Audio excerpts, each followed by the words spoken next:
Before we get started, I need to issue a small disclaimer. I am not a psychologist or a psychiatrist or a licensed medical professional or a therapist, so everything that I talk about with anxiety is from my personal experience and my personal reading.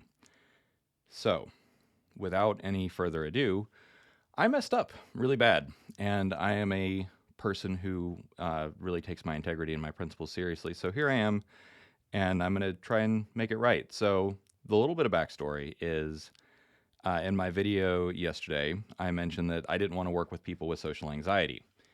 And a friend of mine texted me and said that it felt very exclusionary. Um, and in hindsight, yes, what I said was incredibly boneheaded. And I'm not going to make any excuses about saying, oh, it was taken out of context or that's not what I meant. Because, yes, my intentions were different. My intentions were not to hurt anyone's feelings, but the impact was that, yeah, I alienated some people that I really like and admire. And for those that were able to speak up, that had the courage to do so, thank you for holding me accountable. And for anyone that was hurt by what I said, that I did hurt, I apologize, and I understand that you can't you can't take it back.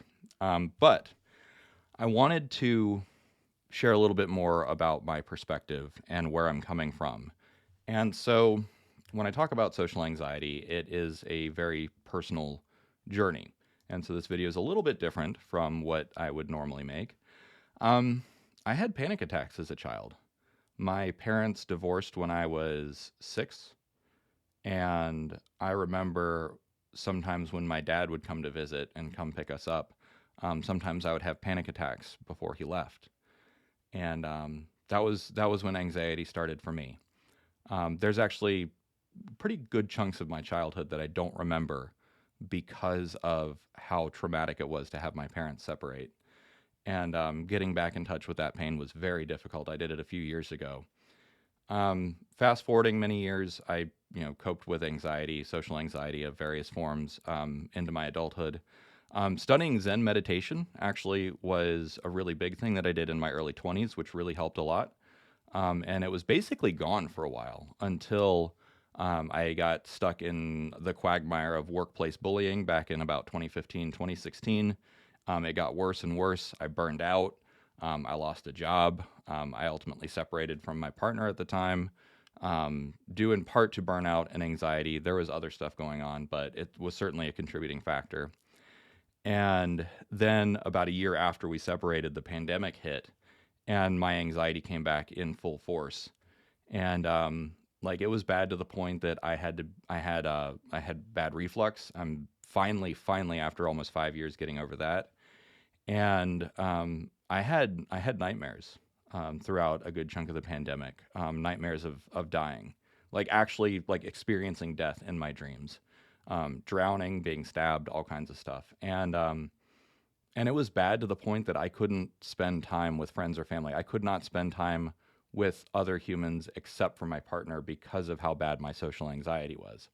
And so, from this perspective, I can understand why you might say, like, Dave, how could you ever say something so insensitive and so boneheaded about not wanting to work with people with social anxiety when you have this personal experience with it?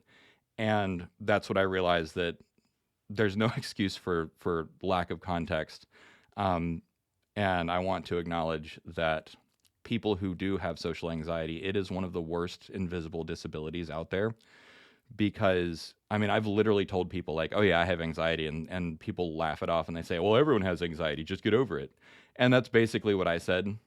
Again, not what I meant, but that doesn't matter. And so I want to say that more than sympathize and empathize with people who are struggling with it and still struggle with social anxiety. I'm right there with you, and I'm hoping that what I can do, not just above and beyond empathizing, is actually kind of share a little bit of resources. So here's the path that I took to kind of work through it.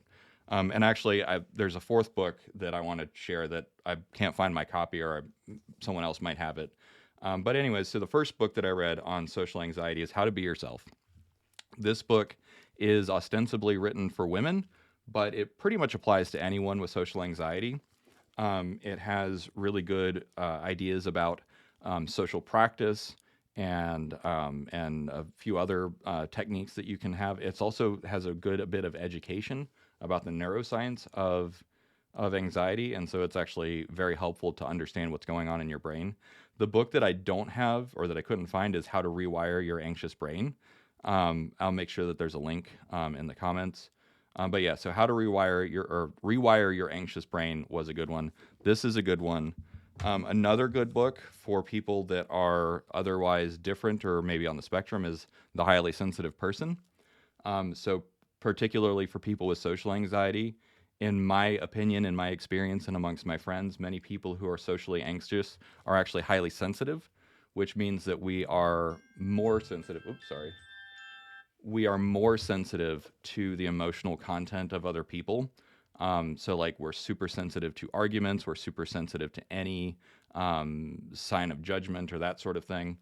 So, highly sensitive person, definitely recommend that one. And then finally, if you're on the spectrum or even have ADHD or think you're on the spectrum, Unmasking Autism. This one talks a lot about the experience, but also many stories about it.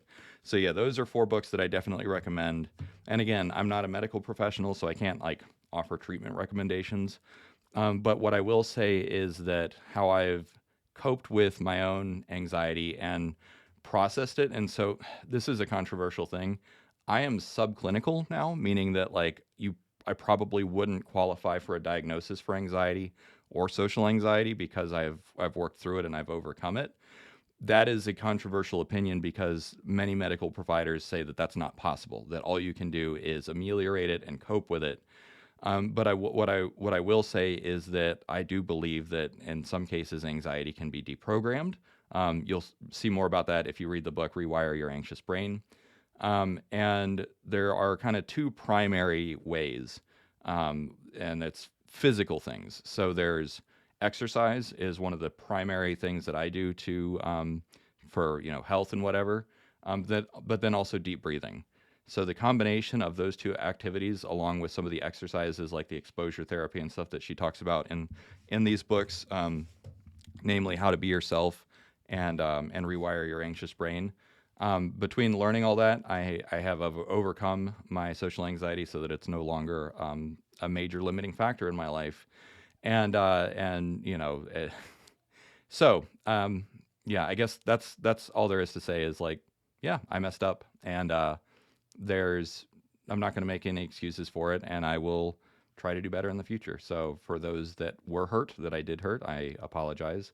Again, I know that you can't take it back, but I hope that this is a step of good faith. So, thank you.